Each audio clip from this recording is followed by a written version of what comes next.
Isang mapagpalang araw muli sa atin mga ka-voltage at meron na naman po akong panibagong customer at ang ipare-repair nila sa akin ay isang washing machine na twin tub.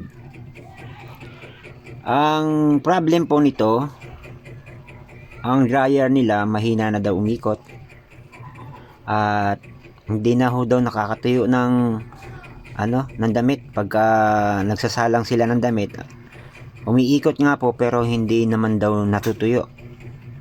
Sabi nga ni customer, mas maganda pa daw na yung kamay niya na lang gawing pampiga kasi mas tuyong-tuyo pa kaysa dun daw sa dryer. Nagsasayang lang daw sila ng kuryente. Kaya nga, ito nga po, chinek up ko kung anong problem niya. Tinester ko po yung motor, okay naman ho yung winding. So yung capacitor, yun na, doon na nagkaroon ng problem sa capacitor niya, weak na po siya. So yung palo niya is mahina na, hindi na ho talaga kayang paikutin ng yung motor ng dryer. So yun na nga po mga ka-voltage, sinabi ko sa customer na sira ang capacitor ng dryer nila, so kailangan ng palitan, ay replace na po ng panibago. At ayun, pumayag naman si customer at bumili po ako ng panibagong capacitor, brand new capacitor po para sa dryer. At yun nga ho, kakabit ko na po dyan sa dryer niya.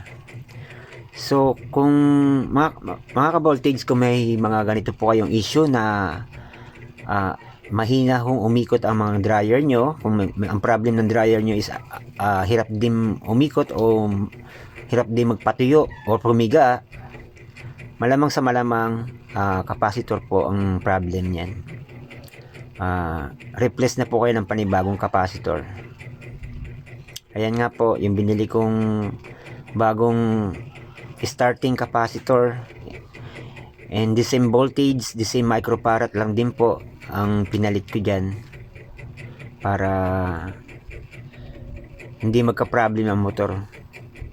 Kasi kung papalitan nyo ho ng hindi parehas na microfarad, pag masyado mataas ang microfarad, maaaring masira din ho ang makina or yung motor ng dryer dahil hindi niya kakayanin yung pagka masyadong mataas ang microfarad. Mabilis nga ang ikot niya, kaso nga naman sobrang bilis din ng makina, ang motor uminit. Kaya ang kailangan din po dyan, same microfarad at same voltage.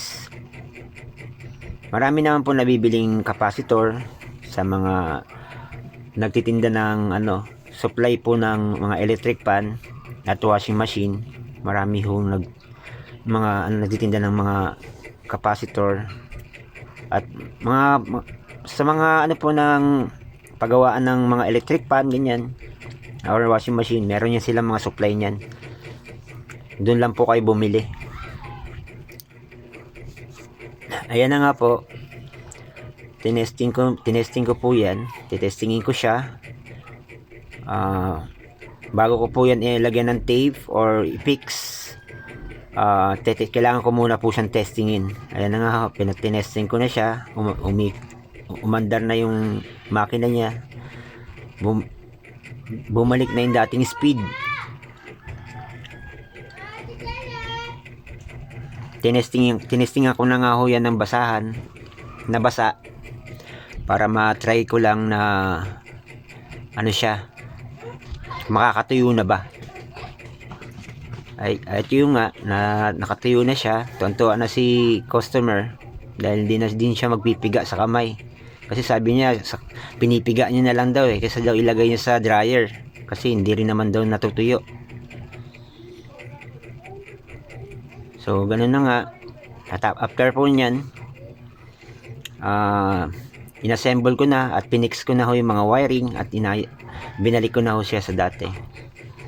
At satisfied naman si customer dahil hindi na siya mahirapan magpiga ng manual ng pakamay. Mayroon na hong dryer siya ulit. So mga ka-voltage,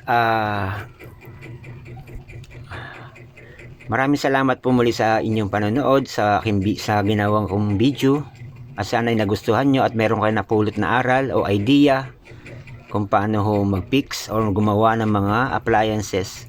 Pakisuportahan naman po ako sa page ko, paki-follow po, paki-like and share. At kung medyo luwag-luwag po kayo, paki-sending na rin po ng star para po makatulong din po sa paggagawa ko po ng video, para makabigay po ako ng mas marami pa pong idea about sa paggagawa ng mga appliances, sa lahat ng klase ng appliances. So marami pong salamat muli sa inyo mga ka-voltage.